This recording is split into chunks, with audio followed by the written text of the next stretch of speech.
And now, Philipsburg Broadcasting proudly presents Good Morning, Mr. Governor, with Francis Carty. Good morning, Mr. Governor.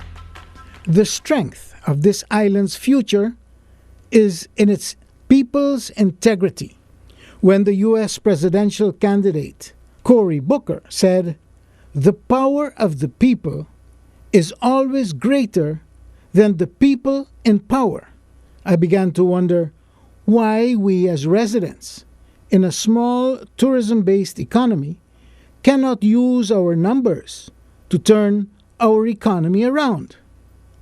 Decisions are being taken by many to get the island out of its present economic recovery challenges, and priorities are being set by elected and unelected members of those in power. The time has come for those who are elected and those who wish to represent the majority of people to get together to decide how the island's finances will be coordinated and executed for the benefit of everyone. Yet, as we witness the clearing of the dump in the Great Salt Pond, we are beginning to see a semblance of order to yield cleaner land area with an improved environment in the middle of our historical salt pond. This is the good news. And the big question is, when will we begin to witness a similar situation with our financial situation?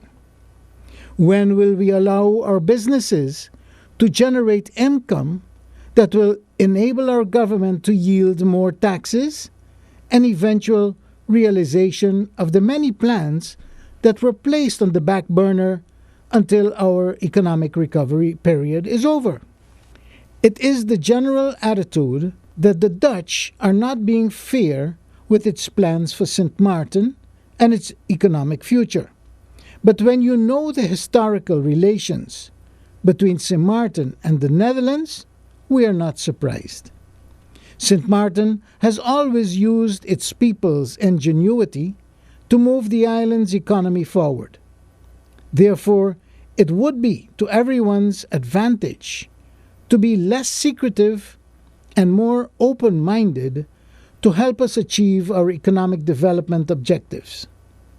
We cannot afford to start dealing with financiers who are only interested in their own agenda, because we want a clean government and a prosperous economy. The proposed island's economic future needs to accommodate more serious investors and reject those who are selfishly protecting themselves as our economic gatekeepers. The more open we are about our future needs, the more financing will be available to help us realize our plans. But they must be clean, integer, and beneficial for the entire island, and not for the usual selective few. And to ensure that whatever plans that are being considered are properly tendered and realistically timed, we will have to operate under acceptable international standards. Good morning, Mr. Governor. That was Good Morning, Mr. Governor by Francis Carty.